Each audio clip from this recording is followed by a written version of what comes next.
innovation is one where sophisticated technology is harnessed to transform a service or a product that is complicated and expensive. It transforms it into something that is simple and affordable. And that's what disruption means. It's not a breakthrough improvement in the existing way of doing things, but it disrupts it by making it simple and affordable.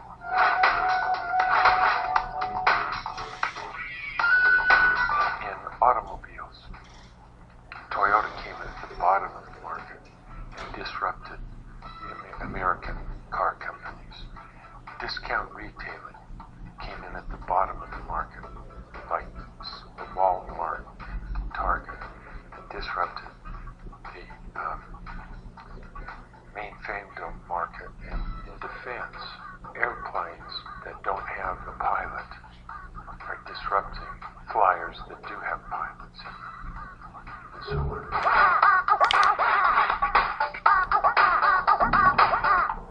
Disruptive innovation always makes opportunity to managers. And they have to think about, is it disruptive relative to competition, or is it disruptive relative to us? But in every case, at the beginning, it's a growth opportunity. Almost always, at the beginning, to get the organization to be energized about disruption, you have to frame it as a threat, because always people are more motivated and engaged in something that is a threat. But once then the other members of your team agreed with you that this is a threat, then the CEO needs to say, okay, thanks. And then you have to set it up as an independent unit, because everybody has realized that this is just different from ours, and we have to keep it separate. And then we use our resources to grow that new organization. And those are the principles that you have to follow. Frame it first as a threat, so that everybody is on board, and then put it to the side and say, now we want you to think about growth opportunities.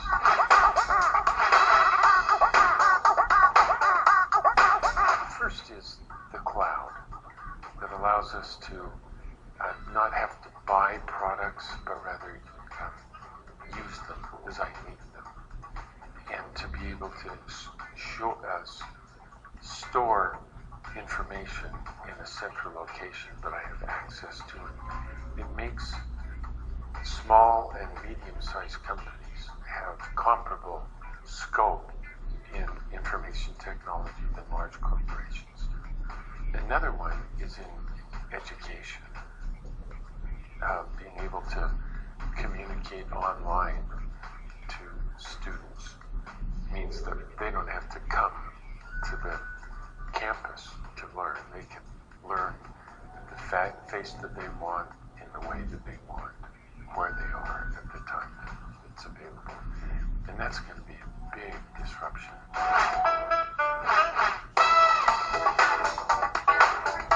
Some of the most companies in our economy that are most notable for disruption, like Google and Twitter and Facebook and so on, in fact have been very innovative ones.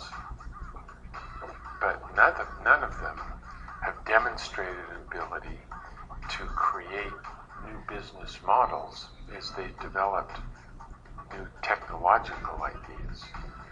And so Google, for example, has a massive, profitable engine for advertising. But beyond that, they develop all kinds of interesting ideas, but they've never figured out a way to monetize that through innovations in business models. And the same with Facebook.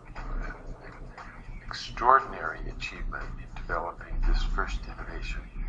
But both of those companies need to think about, 5 years from now, our product is going to be